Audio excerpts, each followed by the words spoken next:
Welcome to this Disal webinar. It's my pleasure to be here with you this evening, and I hope we have a great time together sharing and learning with each other. Yeah?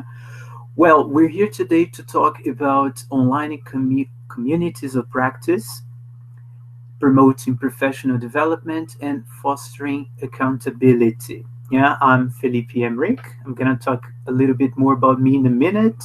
But before that, I'd like to thank Disal for the opportunity of being here with you guys. And actually, it's a great partnership we have between Cultura Inglesa São Paulo and Faculdade Cultura Inglesa. And I would like to take the chance to ask you guys to check out our website, the Faculdade Cultura Inglesa website. It's very easy for you to remember. It's faculdadeculturainglesa.com.br. You can see the link here. And I'd like also to take the chance to let you know about two courses we just launched, and you can take part if you like. They've already started, but they're still open and they are free. So you're not going to pay a penny to do these two online courses. The first one is Teaching Online. You can see it here. It's a great opportunity for those who never taught online before. And even if you have some experience with online teaching, I think it's a great opportunity for you to recycle your knowledge and learn new techniques. Yeah. And the other one, we're very proud of this one, is gamification in the classroom. So for you to give your online lessons a boost, insert games and game-like activities to hook your students to your lessons. So I think it's going to be very, very helpful. So just check out faculdadeculturainglesa.com.br. You have these, and you have many, many, many other courses that you can do, particularly the cursos de extensão that we recommend. And also our vestibular, we're very, very soon going to have it. So just check out faculdadeculturainglesa.com.br for further information. Okay? So thank you very much, Disal, once again. I'm Felipe Emerick. I'm an academic coordinator at Cultura Inglesa São Paulo, and I actually integrate the learning and development team of the academic area. Yeah, there I have the chance to work more closely with the in-service training courses and initiatives. And this initiative that I'd like to share with you today has a lot to do with that. We've been running it for 2 years. And actually, what I'd like to do this evening is tell you a little story of how we first thought of the initiative, so the needs we had, and what prompted us at the time 2 years ago to first think about it, and why we had to do so. Actually, as you can see here, it's a framework for professional development that came about because we had to address the issues related to teachers' travel distance and also to irregular working hours, which prevented them from taking face-to-face courses.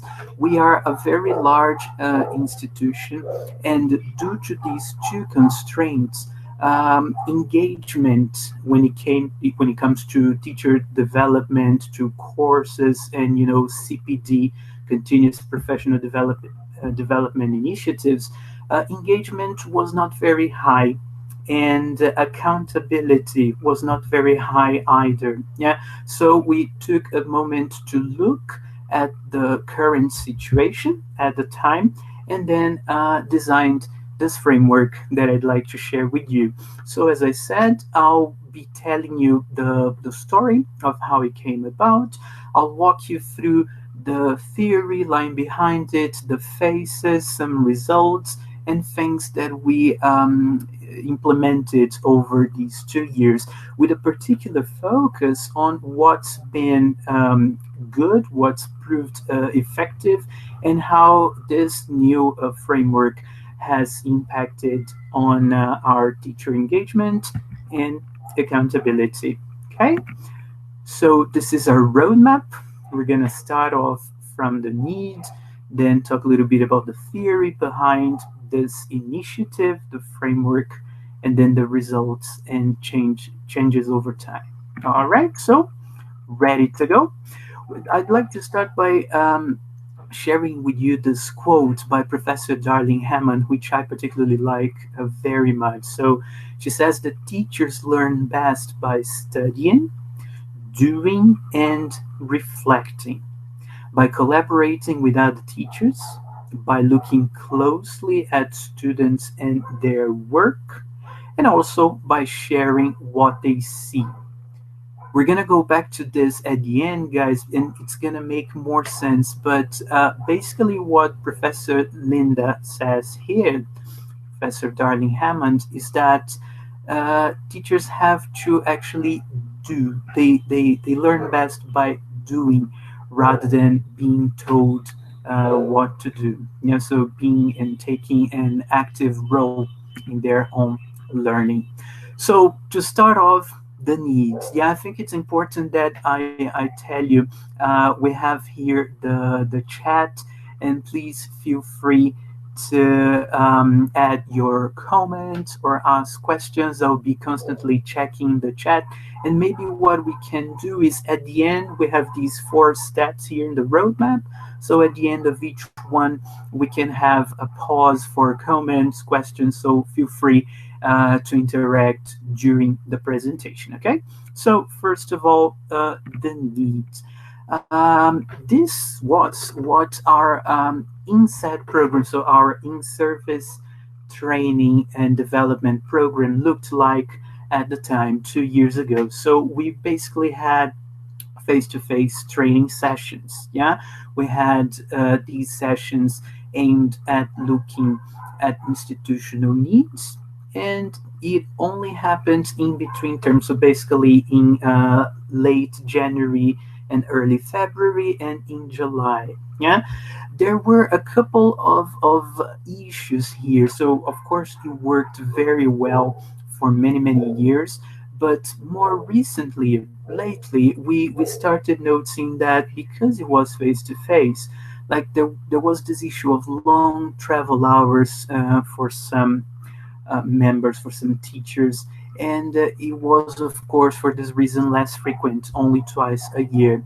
Because it's aimed only at the institutional needs, it was rather top down, yeah, and there was little or no room to address personal needs. And also, it only happened, as I mentioned, in between terms. So it was a sort of all at once input, and there was no follow up during the term. So we didn't have a means to know whether what we proposed or looked at was actually being put into practice by teachers, and there was little or even no room for reflection. There was the scenario we faced 2 years ago. And then we had new needs coming up. So there was this thing of the geography, as I mentioned. So we were over 450 teachers in São Paulo, and not only São Paulo city and state, but also in 2 other states that we started operating in. So we had this issue of how to cater for everyone's needs and actually put everyone together, yeah, physically. There was the issue of accountability. So how to actually encourage teachers to take a more active role and try out new ideas as they teach. Yeah. Continuity also was something we were looking at, because how could we support teachers during the term? Because remember, all these initiatives happened at the start, and arguably during is when teachers need the most help, because then they are trying out things, they are teaching, and they had no one to turn to, or at least institutionally speaking. Yeah, and also reflection. So how to make room for reflection and create this collaborative space for sharing both successes and also fail that, of course, would be in the way. Yeah, so these were the emergent needs. And then technology came in handy at that time because we had a partnership that we had actually just started at a time with Google for Education, and then we saw that maybe technology could be very helpful, particularly to tackle this geography issue and also put people together so that they wouldn't have to be physically there, but we could invest a little bit more on online teaching and learning. We've done the Google for Education apps and everything we started getting familiar with. We saw a great potential actually to bring everyone together. And then we also read a lot. We investigated, we delved into this idea of community of practice because we didn't want anymore our initiatives to be top down. So someone in the academic area would think about the syllabus and institutional needs and would really sort of impose this to teachers.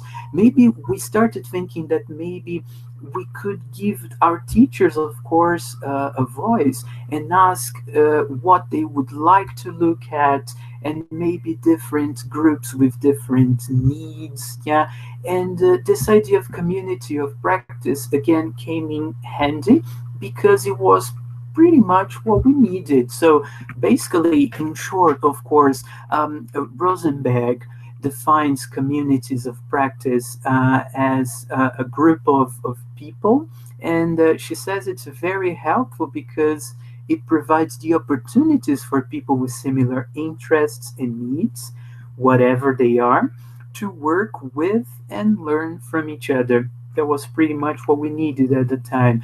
And also, it enables people to share insights and ideas faster than before, so that innovations and best practices that were once hidden are more readily discovered. So think with me, instead of having one or two or three people talking to over 450 teachers and sharing ideas or actually just giving input, why not having these 450 teachers or so share what they've been doing in class and collaborate together so that they could both, again, share what had been successful, but also look at issues that they had at the time. And then this idea of community with communities of practice, together with technology that we had at our disposal at the time. So it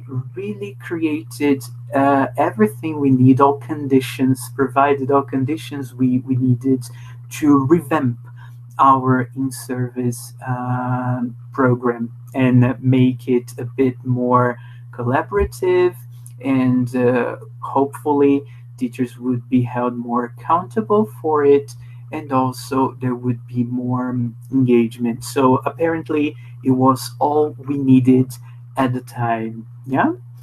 So before we move on to the second step, the theory, I would like to hear from you guys. Do you have any comments so far or any questions in what comes to this first step, the need? So feel free to write here on the chat box. I can see we have lots of different people. We have actually 151 people participating now. So once again, hi everyone. Thank you so much for being here. We have people from Brasilia, Goiás, Colombia. That's great. Yeah.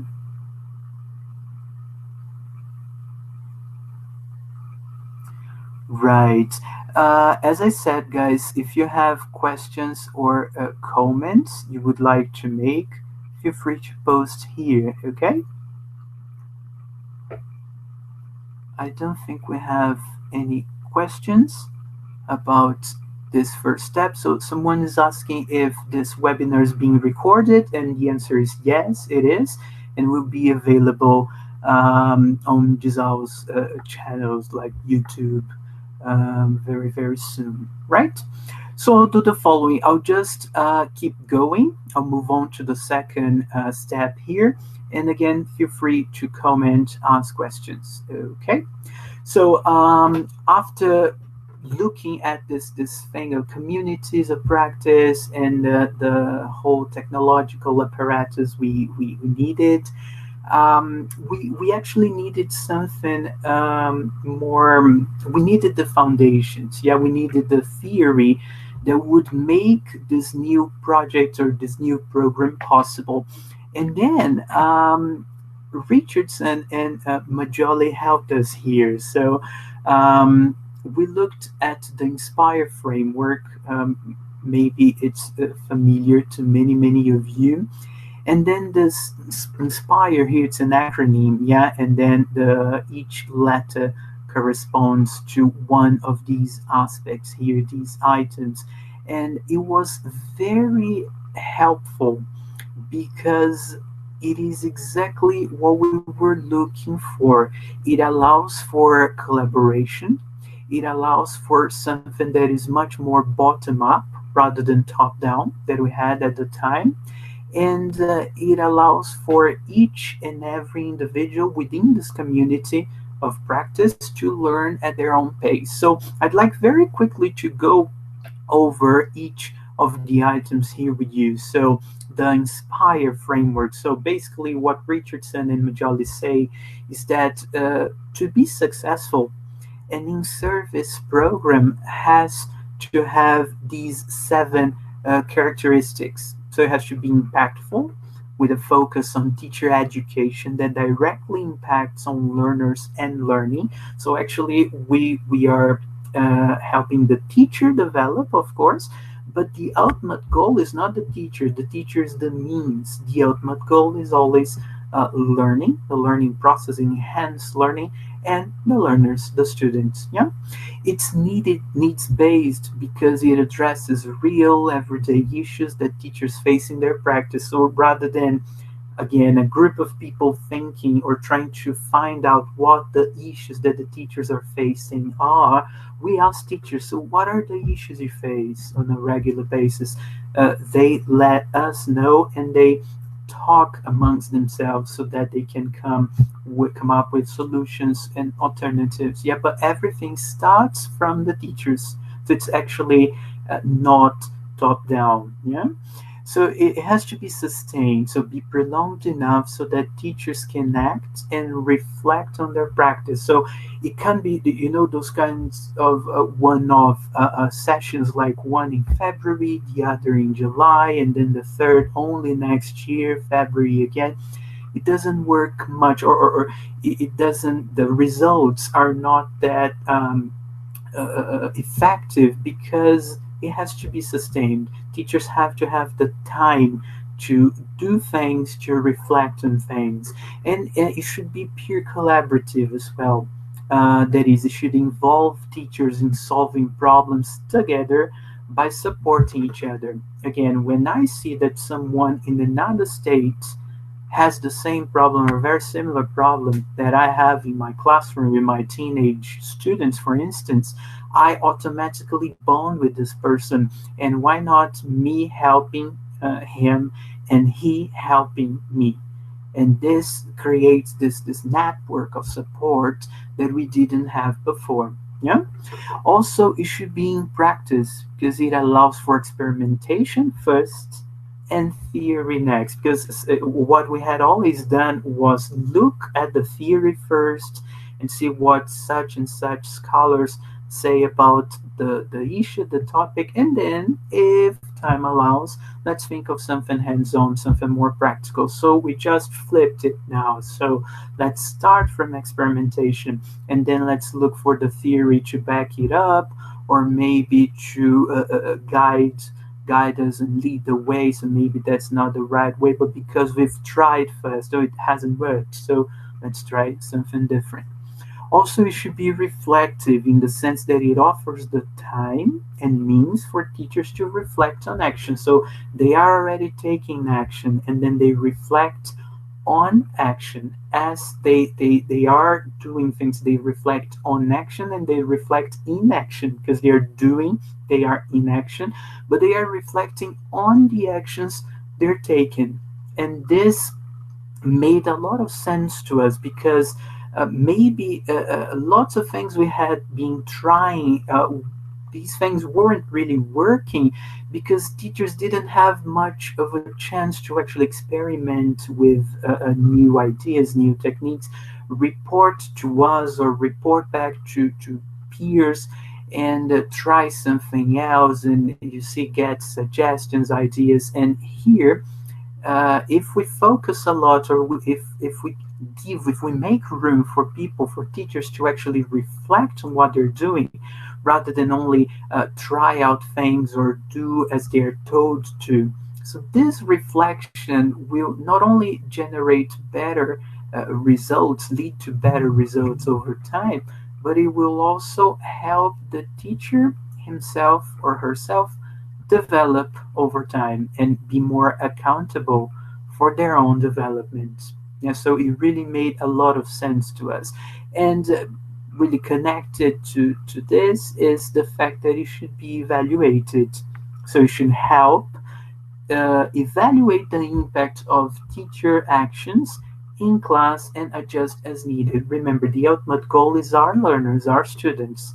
So, what are we doing to actually cater for our students? What are we doing to make our students have the best possible experience ever in class with us? Yeah, so that should be the focus of any successful in-service program, according again to Richardson and Maggioli here. Now, so this theory, this framework, again, as I said, made a lot of sense to us because it's all to do with communities of practice. Technology could be very, very helpful. So, again, apparently, we had everything we needed at the time to move on to a next level, really, yeah, to make everything more collaborative and more successful when it comes to in-service training initiatives. Yeah. Um, Again, before we move on to the third step, the framework, I would like to hear from you guys. Any comments on this theory? Did you know about that? Were you familiar with the impact framework for professional development? Okay, Alessandra Coutinho here says yes. Uh, Jacqueline never heard about it. Okay, Camila the same. I didn't. Yeah, it's very very interesting. Yeah. All right, that's great. And I think the acronym helped us a lot, yeah, because then it inspired. That's all we want at the end of the day. Yeah, so to inspire our teachers, to inspire students. If you are a coordinator, director of studies, if you have your own school, like you do want to inspire people around you, don't you? And then this is very helpful uh, to do this as well. Yeah. So Thais says that she thinks the framework is amazing for us to organize ideas and set objectives in a precise way. That's it. Thais just nailed it. Yeah, very interesting, inspiring, as Viviane says here. Okay, all right. Thais also mentions like we know why we're working for, and then the thing becomes more organized. Yeah. Um, we help each other. Patricia adds here. Yeah, and I think that's exactly what we needed again, guys, because uh, I think this might be the situation for a number of language center institutions. Like, we don't have this chance to actually gather all the teachers together, put them all together for face to face initiatives, and of course, online training courses initiatives is growing in popularity, is becoming more and more common, and particularly now at the moment, this moment we're living with the pandemics and everything. So there's no other way. So why not maybe use this time, so hardship, to revamp your own system or in service program, training system, initiative, portfolio, because teachers can benefit a lot. It's often said that actually teaching is a very lonely activity, profession. Yeah, so once you've closed the door of your classroom, you're alone. You're on your own universe. Yeah, and true as it may sound, or true as it may be, actually, yeah, there's also the other side. So we are a huge community here in Brazil, the world, but particularly in Brazil. And why not get together and learn with each other, collaborate with each other, and also within our institution? I think that's all about learning, sharing, and collaborating. Yeah.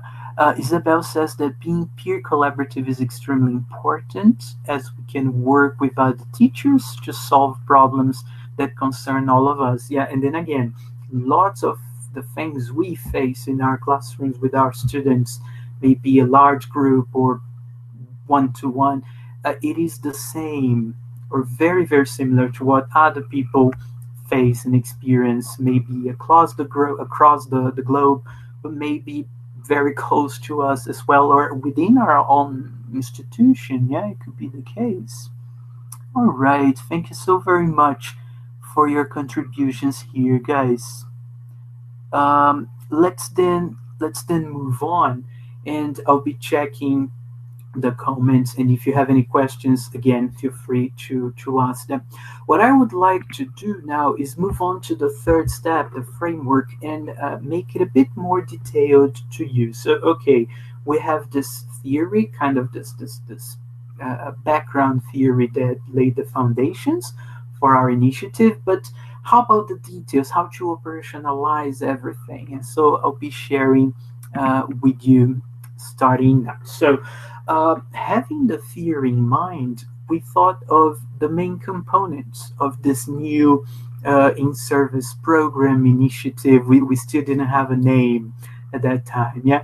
And then we agreed that the main components had to be collaboration, experimentation, and reflection, again, based on our needs, the ones we'd identified at the start, and based on uh, Richardson and Maggioli's Inspire framework.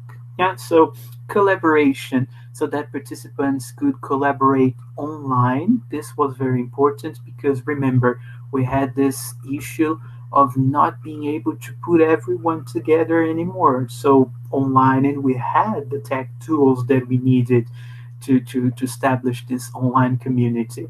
So they would collaborate online to find alternatives for classroom issues they faced. So we started very, very simple. We have problems, we can't turn a blind eye to them.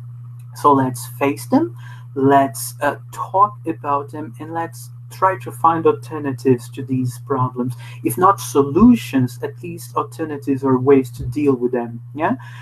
We had experimentation, so that participants would do experiments in their groups to solve or minimize the issues identified. So it was a very hands-on, very practical thing. It had this practical nature. So instead of looking at the theory and then trying something out, no, let me try something first. I'll see if it works, if it doesn't, if I have to adjust, if it's just fine. Can I share so that other people replicate the same in their own contexts and classrooms? Can I, maybe it didn't work that well, so can I ask for advice, suggestions, and my peers will help me in this regard. So there was this experimental nature that the new program had, and also reflection. So participants should reflect on how effective their experiments were and share findings and results online. Yeah, again, because it's an online community, it's very important that they share everything they do online. Of course, they're going to do it sort of offline in their own classrooms. Yeah. Remember, we're thinking of 2 years ago when we first started. And then as they put things into practice and as they reflect, as they see the results, they would then report back or share with peers online. Yeah, so that was the basic framework.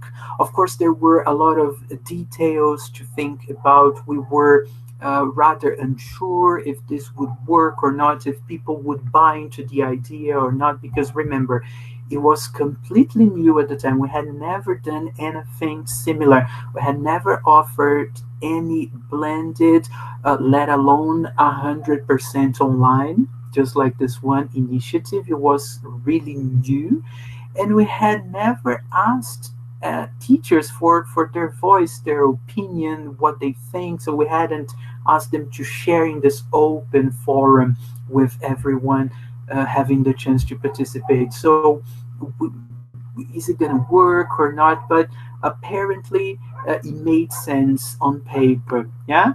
And the fact again that it was 100% online would allow everyone to participate. Again, not only the teachers from São Paulo city, state, but also teachers in the two other states here in Brazil where our institution operated at the time. And so this to us was very important. If we can't really bring everybody together physically, we can actually try at least to bring them together in this online environment. And then we apparently, again, we had all needs met because remember, we had set off to find a solution because of this geographical issue. So it was there, technology would help us. Accountability, we had it, so check. Teachers would be much more accountable. They would be the ones responsible not only to choose the areas they would like to work on, but also to put this work into practice, supported by their peers. Continuity was there as well, check, because it would last the whole semester. We would start at the very beginning of the term and would go up until the end.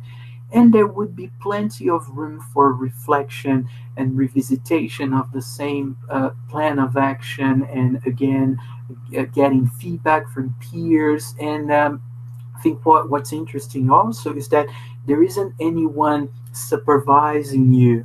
It's everyone's at the same level. So it's from peer to peer. I share my problem, my solutions, the results of the things I've been trying out, and you do the same. I learn from you and with you. I think that was very, very interesting as well. Then we created, so to speak, what we called our own online communities of practice that we named at the time our in-house six, the special interest groups. Of course, teachers are super used to special interest groups. They participate. There are a number of them in different institutions, different teacher bodies here in Brazil and in the world. But we were very proud to be able to launch our own in-house special interest groups, having these features that to us would cater for all needs we had. Yeah. And then, as I said, we were very curious to see if teachers would engage, if they would participate, and the results it would bring about. Before I share with you the first results and everything, so how would this SIG cycle work? So to be a bit more specific, we would meet online. So here we work with the idea of a synchronous meeting, which is like the one we're having here. For example, like it's a specific day and time, everyone together in this online environment. At the time, we used Google Classroom to store everything, and we used Google Hangouts to have our online synchronous meetings. And we also had asynchronous moments where teachers would do the experiment and also reflect and report back or share the results with their peers. So basically, we had three moments, and this third moment was divided into two. So the first moment, we're thinking of a cycle, yeah. The first moment was this Hangouts meeting. Everyone would gather together for around 1 hour and share the problems they had in their own classrooms and think about solutions collaboratively. Of course, it was an open forum, but it was structured, so there were tasks to be done. I was the one mediating the discussions, so I would propose a couple of tasks. Everyone would get to know each other, and then we would have the chance to share problems and think about solutions in this 1 hour meeting. Then it would happen at the very beginning of the month. Then during the whole month, teachers would do the experimental practice, which was, of course, asynchronous at their own time. They would go to their classrooms and try out one idea or activity or technique that had been shared in this first online meeting, and they would just observe to see how do students react. Does that work or not? I'm going to give you a more concrete example in a minute, but here I'm just trying to show you the framework, the cycle, yeah, the parts of the cycle. And then as they do the experimental practice, they would, of course, start reflecting upon it. And then they would go to this RA moment. So reflection on action. So I did something, so I took action. Let me reflect on this action, on this thing that I did. So they would share the EP results via posts on Google Classroom. Again, we were not there physically or synchronously online, but we were reporting back to each other on Google Classroom. And then we would have the next meeting the following month where we would take some time to share what we've been trying out, experimenting with, implementing, how successful it's been, and the problems, the challenges, the issues we still had, or maybe even new issues that would come up. Yeah, because sometimes we try something out and maybe that doesn't work that well, and we find out that actually the problem we thought we had was not the real problem. It was something else. Yeah. So let me give you a very, very simple example homework. Teenage students don't do homework. Oh, okay, so give them homework that is a bit more fun. Hmm. But what does fun mean? So what's the real reason why they don't do homework? Yeah. So with all these EP moments, these experimental practice moments, we had the chance not only to try out things, but to really reflect and say, I tried something, it didn't really help with the homework, with students doing homework.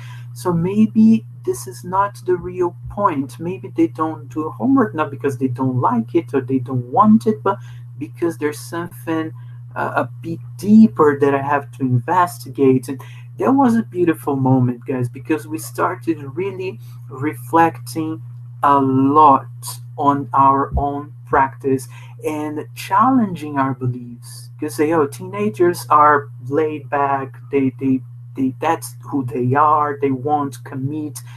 No, so there are things, there are variables that might help or hinder their learning and their succeeding in class. And we had the chance as a group, as an online community of practice to understand this, to investigate this, because we started out from the practice. Let's try something out. If it works, fantastic. Let me understand it better. Why did it work? How can I maximize its potential? If it didn't work, why hasn't it worked? What's wrong? Maybe my premises, maybe my beliefs, maybe my actions. And then we would reflect as a group. It was amazing, and it really allowed for lots and lots of growth and development on our part. Yeah.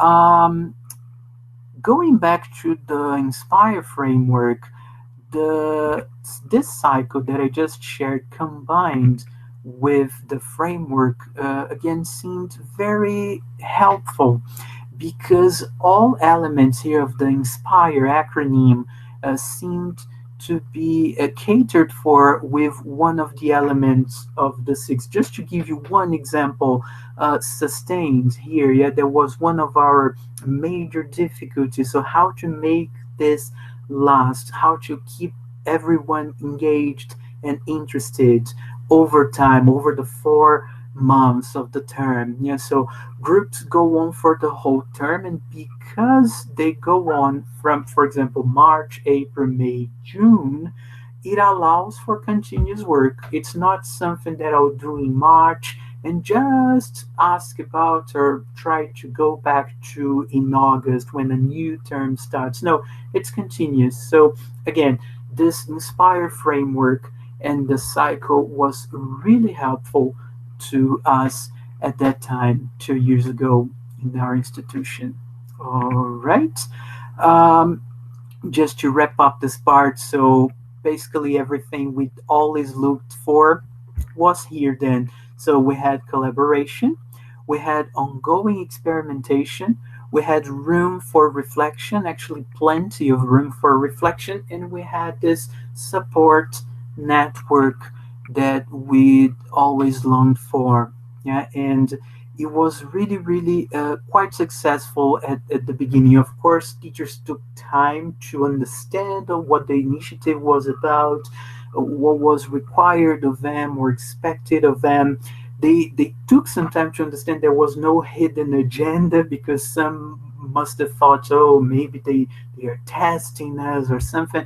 But no, actually, we were revamping, we were trying to promote this paradigm shift and change the way we looked at professional development, accountability, engagement, and ultimately, again, as I've been repeating, our students and their experience with us in class. Right? So, any comments, questions before we move on to the last part, the results? I'll just try to follow here the chat.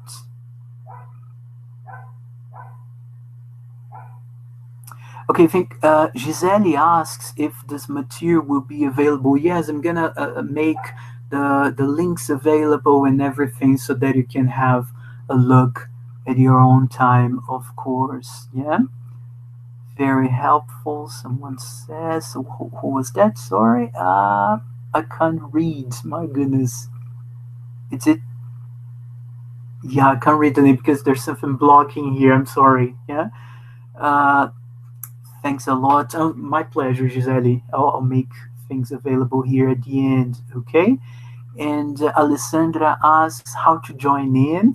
Well, actually, this was something we did locally in our institution, but the whole idea of my sharing this with you and all the steps, the you see process of ideation and everything, the operationalization, and also the results that I'll show now is to encourage you guys to try this out in your own context.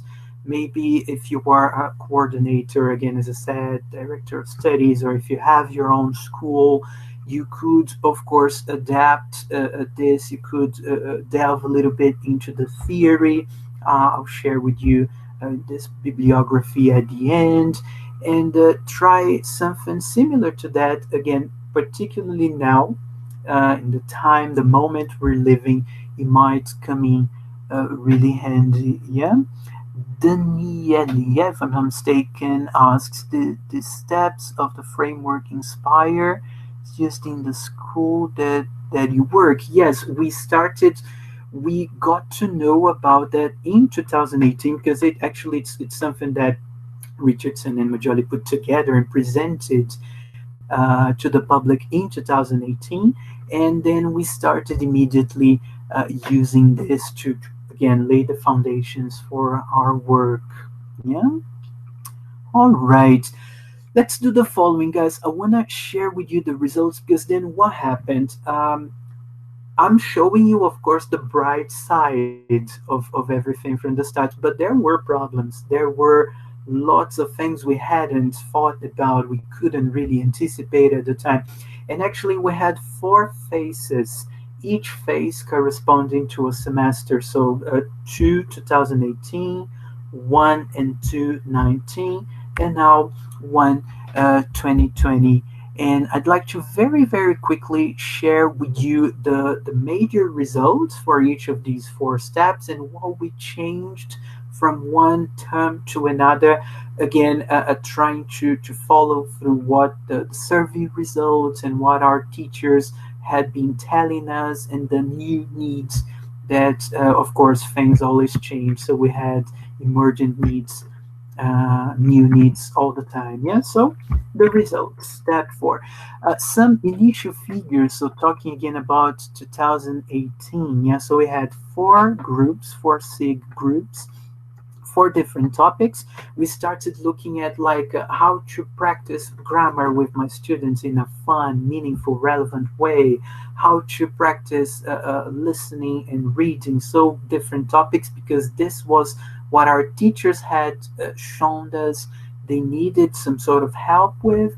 It lasted 4 months, as I said. There were 78 participants. So people, as I said at the beginning, they were a bit suspicious of this, but they started joining in. We started in August, so September and I think mid-September or so, we reached 78 participants. There was one mediator, there was myself for all four groups, and one synchronous meeting per month, as I said, and the rest of the work would be done asynchronously. Yeah. Here's the example I mentioned. So remember, HO is the Hangouts meeting, that one synchronous meeting, everyone together, that was held once every month at the start of the month. EP is the experimental practice, the thing, the idea, the activity that teachers try out in their classroom. And RA is reflection on action. Once they've tried this thing out for 2, 3, 4, 5 weeks, they start thinking about how effective it's been and kind of collecting some evidence. Yeah. So here's the example I mentioned. So a participant, a teacher in the SIG, shared that her teenage students don't do homework. Yeah, story of my life. Yeah. Peers suggested that they might not see the point of homework or need more support. So remember, during the meeting, said, "Oh, they never do homework. I'm sick and tired. I'm giving up on homework." And then we started thinking about that, and maybe they don't see the point. I say, "Do you ever check, correct the homework?" No. Do they have to hand in? No. So maybe they don't see the point. And then we came up with this experimental practice. So making homework an integral part of the lesson to show relevance and offer support. So if homework, of course, it's something they have to do at home.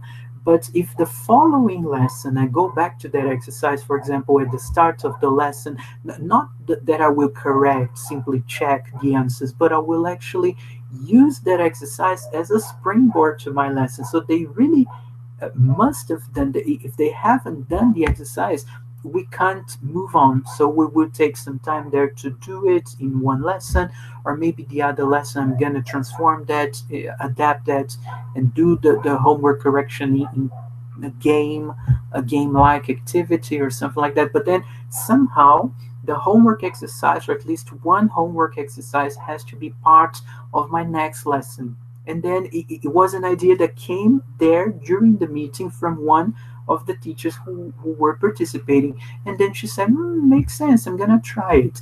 And then she gave it a try. Students who, the result here, yeah, appears in the RA.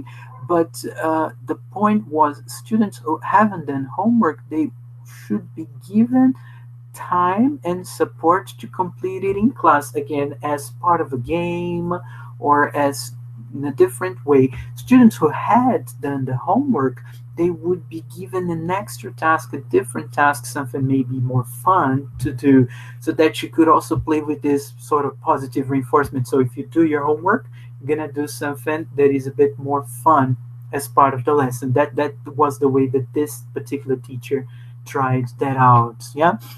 And then over time, what was the result in her reflection?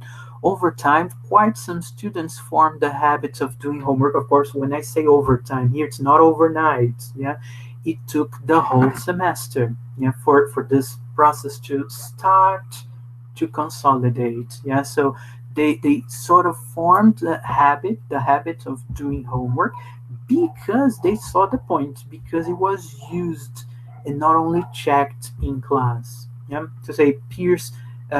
When I say peers here, I mean the teachers in the SIG group. They shared readings that helped this very teacher to give assistance and help out some resistant students. Of course, it didn't work for everyone. Yeah, and then there were resistant students, and they would be given different chances.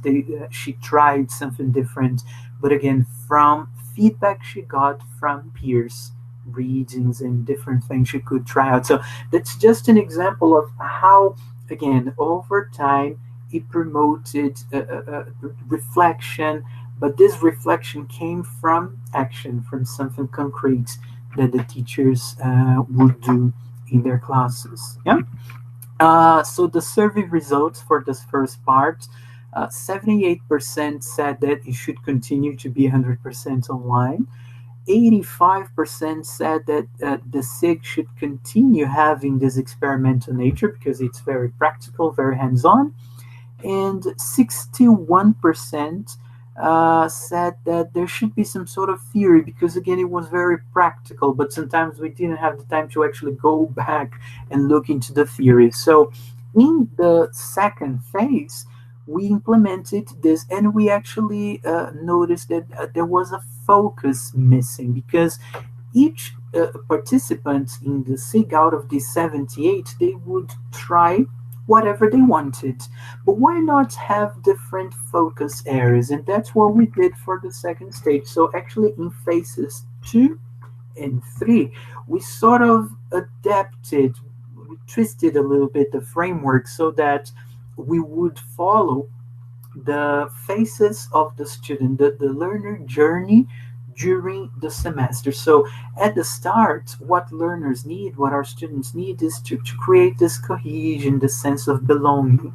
Then maybe the second month, they need, of course, to see that there's progress, that they're making progress, they're learning. Then after tests, because in our case we have midterm tests and we have final test. So after the midterm test, sense of support. If I didn't do that well on the test, or even if I did well, how can I go beyond? And to wrap up the term, sense of learning. So have I really learned anything? Is this relevant, applicable? So this became our sort of macro framework. And then the HOs, the Ps and the RA would continue every month. So month 1, our focus would be sense of belonging, doing things and trying things out in class to help create this group cohesion. Month 2, sense of progress. So what can I do so that my students see that they're learning? Again, we would discuss this in the meeting, the Hangouts meeting. We would come up with an experimental practice, EP, focusing on that, and also we would reflect on how well it went so that we could adapt in the following month or change if need be. Yeah, so that's what we did, again, following feedback from participants and the new needs in phases 2 and 3, which is basically the first semester and the second semester of 2019. Yeah, and we also assigned a SIG leader. So instead of myself mediating all groups, because new groups were created and everything, we had experienced teachers who would mediate the discussions. And it was very, very good, guys, because people who had always done a good job, but in their local branches, their units, but had never been sort of recognized, they got this recognition, and they they were elected, so to speak, SIG leaders. So they would be the mediators. They would be the ones leading the discussion, mediating the whole process. Yeah. Again, this sense of development, sense of I can do a lot for my peers and with my peers was very, very high at the moment. Yeah. So the new survey results for phases 2 and 3. 76% of participants said it was really relevant, the work being done in this new cycle, but the focus areas in each month. 90% said it was applicable. They could really apply like what they discussed in the meeting. They could go to their classes and apply. And 73 felt that they were developing professionally. And again, what I would like to emphasize here is that it's a very informal kind of development. So it was not a course that they had to do. They didn't have to pay a penny for this. So we would just create the SIG groups. They would register. They would sort of, enroll, join if they were interested in the topic or the kind of work. And they felt over time that they were really developing, and many of them were changing the way they looked at things and their everyday practice. Yeah, so we were very, very happy at the time. What was missing, or the new challenge that came up, was engagement, because what we saw is that for some reason teachers were there, they were registered, enrolled, but many of them started not to do the experimental practice anymore, or not to complete it, or maybe they would start it and not report back on it, and then we didn't have this, you see, the sense of progress now for the teacher. Yeah, and then we thought that we had to do something to help teachers engage a little bit more. Then 2020 came, and with the pandemics, we had to change, revamp, rethink everything. Yeah, and then something that really, really, really worked again. So times of hardship bring tons of opportunities. Yeah, what did we do in this phase 4? So just speak loud. So this is the first semester of 2020, the very one we're doing now. We decided to focus on the new needs, which was, of course, online teaching. Topics of interest, so different learner audiences, so how to deal with young learners, how to deal with adults, how to deal with teenagers. So we divided by the audience. Yeah. And shorter cycles instead of the whole term. Each cycle will last 3 weeks. If you don't want to do all of them, you just do the first 3 weeks and then you stop, or you hop into a new SIG. You don't have to do the same SIG for the whole semester. Yeah. Flexible participation. Remember, there's the synchronous moment and the asynchronous moment. You can maybe do only the synchronous one, only participate in the meeting to gather ideas. Maybe you can only do the asynchronous one, discussion forums, and so it's up to you. You choose. Yeah. Ease of registration. So there's no, you see, bureaucracy of forms. You just join in. We give the teachers the code to access the Google Classroom, and they join in. Yeah, simple as that. And also record logs. So at the end of each meeting, now meetings are weekly and not monthly anymore. And again, it brings the sense of we're together, we do belong much more. But at the end of each meeting, we record this video with a CTA, a call to action thing. So it's like a summary of what we did that week or that particular meeting, and how they can participate and add their voice to the discussion threads. Yeah, so these were the changes we had to make to respond to this new context, and then online lessons and everything. And the result, of course, they're partial. Like we ran the first cycle, but 82% of participants said it's been relevant. 94 that it's been applicable, so it's really helped them with the online lessons, and we had to revamp everything overnight. Yeah, and 79% showed that they are actually satisfied with this new face, this new looks, so to speak, of the SIGs. Yeah, some final considerations here. This is a lot of changes we made over time. So if you have a look here more carefully, you see that things became more and more informal, more and more structured, because sometimes we mistake it because it's informal, it's not well structured. Not really. Informal in the sense that it's made by the teachers and for the teachers, yeah, but it's structured. So there's the cycle, there's the framework, everything is there. And this role of the mediator, the SIG leader, is paramount. So it's very, very, very important. This thing of flexibility also helped tremendously, because now you can choose what to do. At the start, it was sort of mandatory. You register for the SIG, you have to go over the whole thing, do all steps. Now you pick and choose what you want to do. Yeah. Results. So in phase one, we have 78 participants, phase two, 86, phase three, 40. So that engagement thing that I mentioned. And now in phase four, during the pandemics, believe it or not, 167. So it's doubled with these changes that we've implemented. Yeah. And engagement and accountability that we had again set off at the very start 2 years ago to tackle, they were tackled. So check on engagement, because teachers are much, much more engaged. They are doing things on their own. They have this, how can I say, they have agency. That's what I mean. Yeah, they can do and they can help each other. They don't have necessarily to turn to someone more experienced. They have their peers, and then they've been discussing and trying to find out solutions from each other and with each other. And accountability, again, check, because teachers are much more accountable again for their own learning, for the success of their classes, and for the learning of their students, which again is our ultimate goal. Yeah.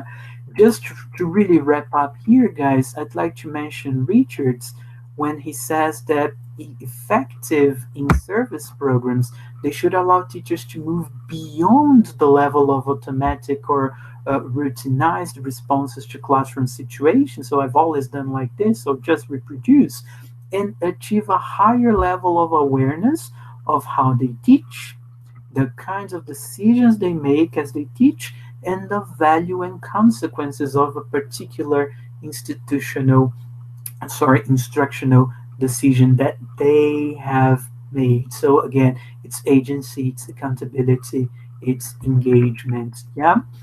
Really, to wrap up, that's the very last one. What we've seen that works best, and I'd like to share with you. If you want to try this out or something similar, take it to your coordinator, to the owner of the school, the institution where you work, maybe. Flexibility, partnership, communication. So the more informal, the better. There should be leaders, mediators, cycles work wonders, and this record log, so that everything is sort of documented, recorded, but maybe via video, in the format of a video. Yeah, it's very, very effective, the way we've noticed, we've seen so far. Yeah, so I'd say that it's pretty much this CTA that Daniele, if I'm not mistaken, asks here is call to action. So at the end of the video, so today we did such and such, and now I'd like you to do this, to go and check this article or this 5-minute video and add your voice, what's your opinion, what have you been trying. So they have to do something, and it's proved to be very, very effective. Yeah. So I think we have maybe This is the bibliography I mentioned, and some of them are articles that you can easily find online, that are books as well. Yeah.